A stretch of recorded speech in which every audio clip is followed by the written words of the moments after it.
Mahabharata. De Krishna de Vaipayana Vyasa. Livro 3. Nalopakyana Parva. Capítulo 74. Kesini enviada por Damayanti para descobrir a identidade do condutor da carruagem. Damayanti disse: ó Kesini, vai e descobre quem é aquele auriga que está sentado perto do carro, de má aparência e possuidor de braços curtos. Ó abençoada, ó impecável, aproximando-te dele cautelosamente e com palavras adequadas faze as perguntas costumeiras de cortesia e sabe todos os detalhes realmente. Considerando o sentimento de satisfação que a minha mente experimenta e a alegria que o meu coração sente, eu temo que ele seja o próprio rei Nala. E, ó impecável, tendo perguntado pelo seu bem-estar, tu falarás para ele as palavras de Parnada. E, ó bela, ouve a resposta que ele dará a isso. Assim instruída, aquela mensageira, indo com cautela, enquanto a abençoada Damayanti observava do terraço, dirigiu-se a Vaúca nestas palavras: ó principal dos homens, tu és bem-vindo. Eu te desejo felicidade. Ó touro entre homens, ouve agora as palavras de Damayanti. Quando vocês todos partiram, e com que objetivo vocês vieram para cá?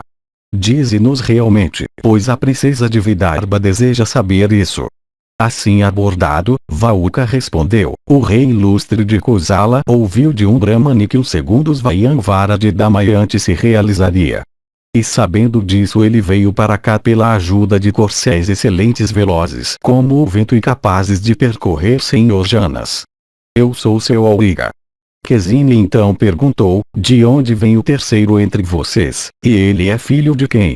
E tu és filho de quem, e como tu vieste a fazer este trabalho? Assim questionado, Vaúca respondeu: aquele de quem tu perguntaste era o auriga do virtuoso Nala, e conhecido por todos pelo nome de Vashneya.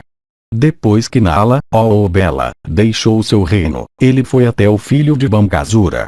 Eu sou hábil no conhecimento de cavalos, e, portanto, fui designado como auriga. De fato, o próprio rei Rituparna me escolheu como seu auriga e cozinheiro. Nisto Kesini replicou: talvez Vashneya saiba onde o rei Nala foi, e, ó Vaúca, ele pode também ter falado para ti sobre seu patrão. Vaúca então disse: tendo trazido para cá os filhos de Nala de atos excelentes, Vashneya partiu para onde ele queria. Ele não sabe onde Naishada está. E, ó ilustre, ninguém mais sabe do paradeiro de Nala, pois o rei em desgraça vagueia pelo mundo disfarçado e despojado de sua beleza natural. Somente o próprio Nala conhece Nala. Nala nunca revela suas marcas de identidade em lugar nenhum. Ao ouvir isso, Kesini respondeu: o Brahmani que foi antes para Ayodhya disse repetidamente estas palavras apropriadas para lábios femininos: ó querido jogador, onde tu foste cortando metade do meu pedaço de tecido, e abandonando a mim, sua esposa querida e fiel, adormecida nas florestas. E ela mesma, como ordenada por ele, espera aguardando vestida em metade de uma peça de roupa e queimando dia e noite de aflição. Ó rei, ó herói, tem compaixão por ela que chora sem parar por essa calamidade e dá a ela uma resposta. Ó ilustre, fala palavras agradáveis para ela, pois a inocente almeja ouvi-las. Ouvindo essas palavras do Brahmani, tu antigamente deste uma resposta. A princesa de Vidarbha deseja ouvir outra vez as palavras que tu então disseste. Vriadasva continuou: ó filho da família Kuru, ao ouvir essas palavras de Kesini, o coração de Nala ficou atormentado, e seus olhos encheram-se de lágrimas. E reprimindo sua tristeza, o rei, que estava queimando de dor, disse novamente estas palavras, em voz sufocada pelas lágrimas: mulheres castas, embora oprimidas pela miséria, ainda assim protegem a si mesmas e nisso garantem o céu. Mulheres que são castas, abandonadas por seus maridos, nunca ficam zangadas, mas continuam a viver envoltas na armadura da virtude. Abandonada por alguém caído em desgraça, privado de razão, e desprovido de felicidade, não cabe a ela ficar zangada. Uma mulher virtuosa não deve ficar zangada com alguém que foi privado por aves de sua peça de roupa enquanto se esforçava para obter sustento e que está queimando em miséria. Tratada bem ou mal, ela nunca deve ficar zangada, vendo seu marido naquela situação difícil, despojado de seu reino e privado de prosperidade, oprimido pela fome e dominado pela adversidade. E, ó Bharata, enquanto falava dessa maneira, Nala, oprimido pela dor, não pôde reprimir suas lágrimas, mas começou a chorar. Imediatamente Kesini voltou até Damayanti e informou a ela tudo acerca daquela conversa, assim como daquela explosão de dor. Capítulo 75. Kesini reconhece Nala pela água, fogo e gosto da carne que ele cozinha. Vryadasva disse, ouvindo tudo, Damayanti ficou oprimida pela dor, e suspeitando que o homem era Nala, disse a Kesini, ó Kesini, vai novamente e examina Vahuka, e ficando em silêncio ao lado dele presta atenção ao seu comportamento. E, ó Bela, sempre que acontecer de ele fazer algo habilidoso, observa bem o seu procedimento enquanto ele o estiver realizando. E, ó Kesini, toda vez que ele pedir água ou fogo, com o propósito de lhe oferecer obstrução, tu não deves ter pressa em dar. E, observando tudo acerca do seu comportamento, vem e me conta.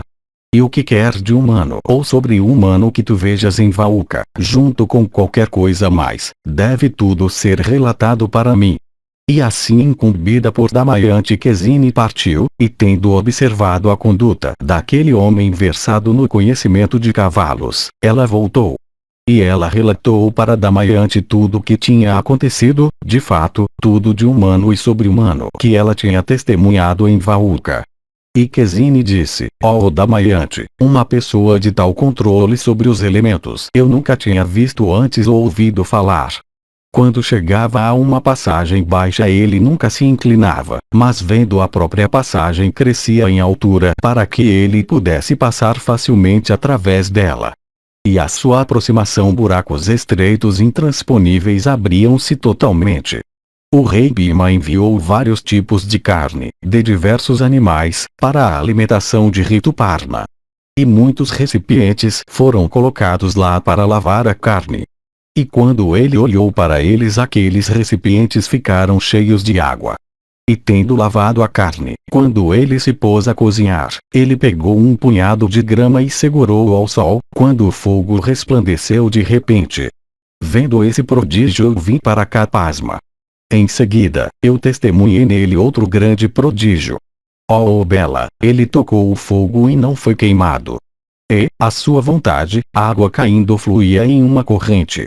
E eu ainda testemunhei outro grande portento.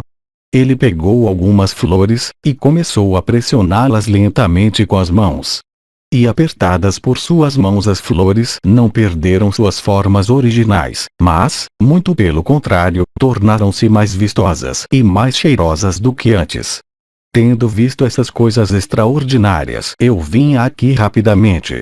Vryadasva continuou, sabendo dessas ações do virtuoso Nala, e descobrindo por seu comportamento, Damayanti considerou como já recuperado. E a partir dessas indicações, suspeitando que Vahuka era seu marido, Damayanti mais uma vez se dirigiu lacrimosamente a Kesini em palavras gentis, dizendo, ó Bela, vai novamente e traze da cozinha sem o conhecimento de Vahuka alguma carne que tenha sido fervida e temperada por ele. Assim mandada, Kesini, sempre empenhada em fazer o que era agradável para Damayanti, foi até Vahuka, e pegando alguma carne quente, voltou sem perda de tempo. E Kesini deu aquela carne, ó filho da tribo Kuru, para Damayanti. E Damayanti, que tinha antigamente compartilhado muitas vezes da carne temperada por Nala, experimentou a carne que foi trazida por sua criada.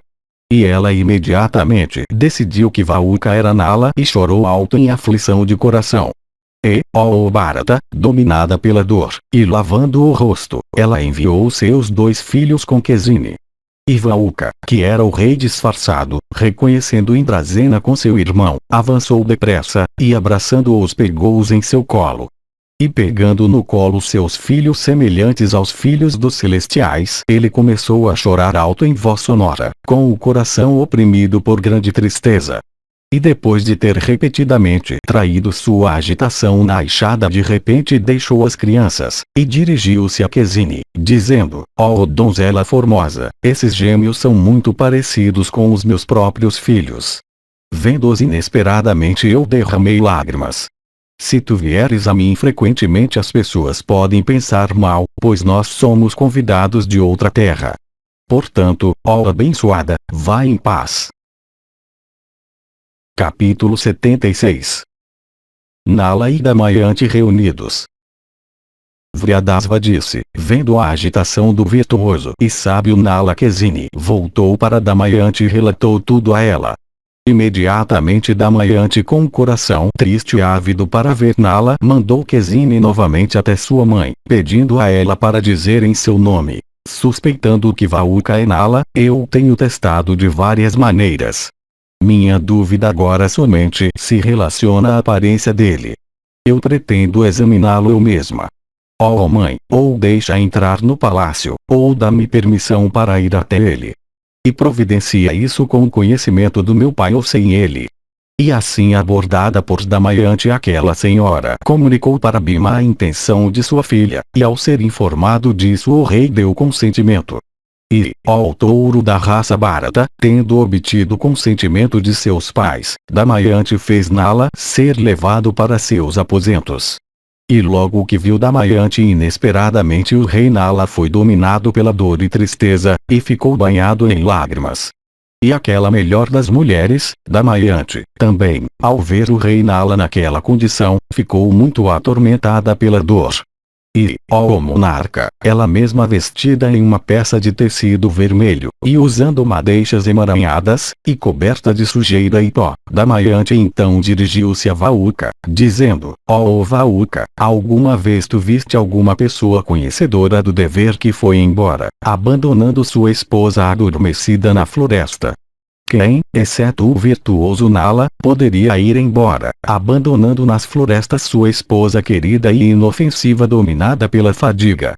De que crime eu era culpada aos olhos daquele monarca desde a minha mocidade para que ele fosse embora me abandonando nas florestas enquanto eu dormia dominada pela fadiga?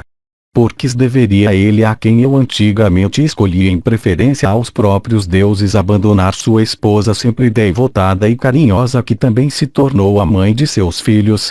Perante o fogo, e na presença também dos celestiais, ele pegou a minha mão jurando: verdadeiramente eu serei teu. Ó, onde estava aquele voto quando ele me abandonou, ó o repressor de inimigos? Enquanto Damayanti estava dizendo tudo isso, lágrimas de tristeza começaram a fluir abundantemente de seus olhos negros, como os da gazela com extremidades de cor avermelhada. E vendo-a assim afligida pela dor, Nala também, derramando lágrimas, disse: ó tímida, nem a perda do meu reino nem meu abandono de ti foram ação minha. Ambos foram devido a Kali. E, ó o principal das mulheres virtuosas, lamentando por mim dia e noite, e dominada pela tristeza, tu nas florestas amaldiçoaste Kali, e assim ele começou a morar em meu corpo, queimando por causa da tua maldição. De fato, queimando com a tua maldição, ele viveu dentro de mim como fogo dentro de fogo. Ó moça abençoada, essas nossas tristezas podem terminar. Eu venci aquele canalha por meio das minhas práticas e austeridades. O patife pecaminoso já me deixou, e é por isso que eu vim aqui. A minha presença aqui, ó dama formosa, é por tua causa. Eu não tenho outro objetivo.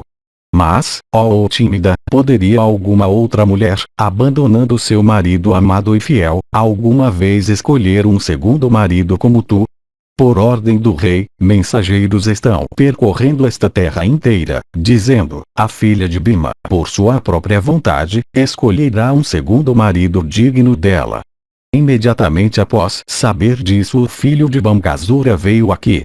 Ouvindo esses lamentos de Nala, Damayanti, assustada e tremendo, disse com as mãos unidas: não cabe a ti, ó abençoado, suspeitar de alguma falha em mim. Ó soberano dos Nishadas, ignorando os próprios celestiais, eu te escolhi como marido. Foi para te trazer para cá que os Brahmanes partiram em todas as direções, para todos os lados do horizonte, cantando as minhas palavras na forma de baladas. Finalmente, ó rei, um Brahmane erudito chamado Parnada te encontrou em Kosala no palácio de Rituparna. Quando tu deste uma resposta adequada àquelas palavras dele, foi então, ó Naishada, que eu planejei esse esquema para te recuperar. Exceto a ti, ó Senhor da Terra, não há ninguém neste mundo que em um dia possa transpor, ó rei, 100 yojanas com cavalos. Ó monarca, tocando os teus pés, eu posso jurar realmente que eu não cometi nenhum pecado, nem em pensamento. Que o ar que a tudo testemunha e que percorre este mundo tire a minha vida, se eu cometi algum pecado. Que o sol que sempre percorre o céu tire a minha vida, se eu cometi algum pecado.